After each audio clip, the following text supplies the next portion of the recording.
Okay, welcome to Absolute Value Part 1. What we're going to be doing is looking at absolute value functions and what their graphs look like, and other ways that we can write these absolute value functions, called piecewise functions. But before we get started, let's just recall, what does absolute value even mean?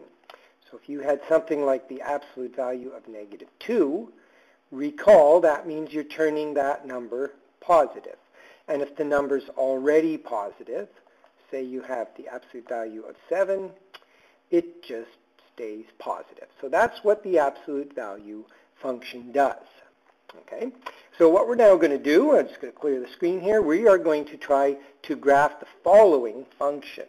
And I'm just going to put on the side here so we have room for the grid. We are going to try to graph y equals the absolute value of x. Now, another way we could have written it is with function notation. So understand that means exactly the same thing as y equals absolute value of x. All right, what we're going to do in order to produce this graph is our old friend, the table of values. Okay, so we're going to fill this in, and we're going to try to get a reasonable amount of points. For this graph, I think 5 points is probably more than enough. Give ourselves enough room there. So I'm going to start plugging in some numbers, and I'm going to start with -2. Now, absolute value of -2, so if we did that over here, absolute value of -2 just means turn it positive, so the y value is +2.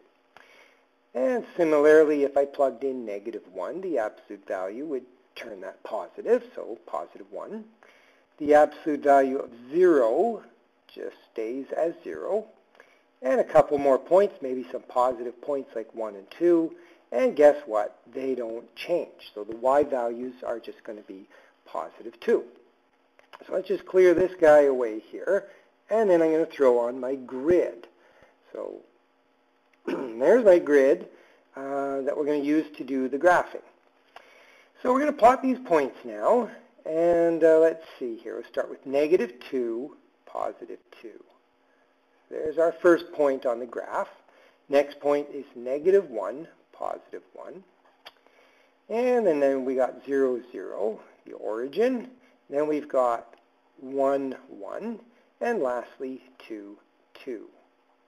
Okay? And I could have kept going. I could have plotted a million points here. But this is enough that we can see it's going to be a kind of a V shape. And we've got kind of lines going off to the right. And we've got a line going up to the left here. Now, I'm also going to put some arrows on here because these would go on forever, these lines. Okay, so there's our absolute value graph, made up kind of of two lines with a little corner point here. And this corner point has a special name. It's called the vertex of the graph. Okay, we also have some other information that you'll be asked about, so we might as well start getting used to it. Remember the domain and range?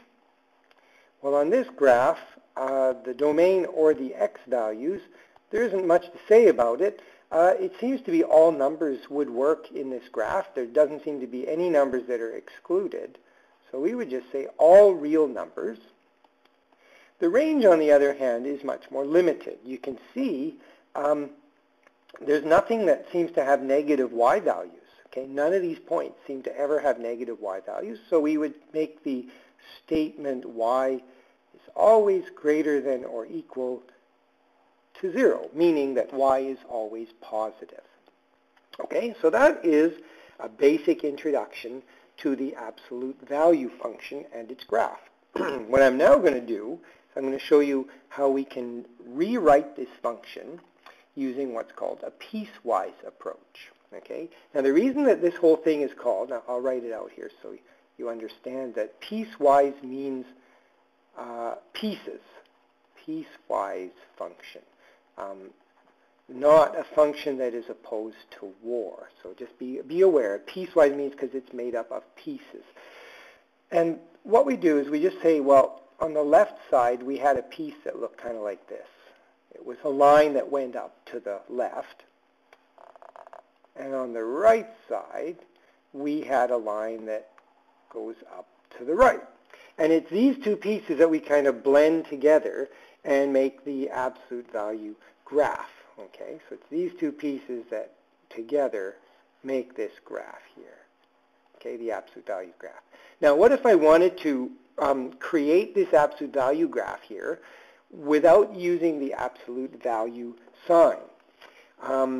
We can do that. And so what we're going to do is we're going to analyze this piece on the left, and this piece is when the x values are less than 0. Okay? And this piece on the right are when the x values are greater than or equal to 0. Now, the reason we have equal here is we have to include the 0 somewhere, and typically it's done on the right part of the graph, not for any other really great reason. Now, this guy on the left, this is a line, and the line of this graph has this equation. I'm going to explain what's going on here in a moment, and the one on the right has this line. Now, these equations, where I'm getting them from, is if we take the original absolute value function, okay, and we do a little bit of an analysis here. Okay, let's start with the positive or right side of the graph. These are numbers that are always positive. So what is this absolute value stuff actually doing? Well, it's not really doing anything. For example, if you plugged in, say, positive 3, are these absolute value lines actually changing anything? No, they're not. So in fact, I could just write that as the y value that I'm going to get is going to be exactly x. Okay, I'm not changing it in any way. These numbers are already positive, and I'm going to leave them as positive. However, when we look at the left side of the graph, if we plugged in a number, say we plugged in -2, okay, what these absolute value symbols are going to do is they're going to turn that number positive. Okay, now what we're trying to do here is we're trying to create an equation that does that without the absolute value symbols. So here's how we do it, and I'll just write it down here. If we take that x number, which is -2, and we throw a negative sign in front of that, the double negative here gives us a positive 2. Now that's going to be true for any x numbers that are negative. So if we go back over here, remember all these guys here, if you can write this in here, all these x numbers here are negative numbers. But by putting this negative sign out in front of a negative number, it has the same effect of turning it positive, which is what the absolute value symbol does. Okay? So this is our piecewise function. So I'm going to summarize that for you here. So on the one hand, we have this function, y equals absolute value of x, but we can write it in a piecewise way by doing this. Y equals x if we are talking about numbers that are positive.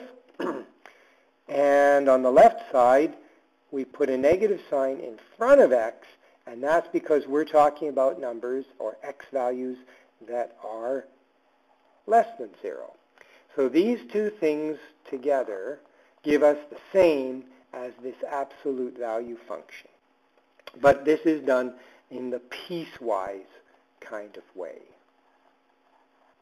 Okay, so I think that's where I'm going to end part 1 of absolute value. And we'll catch up with some more complicated examples with the next part.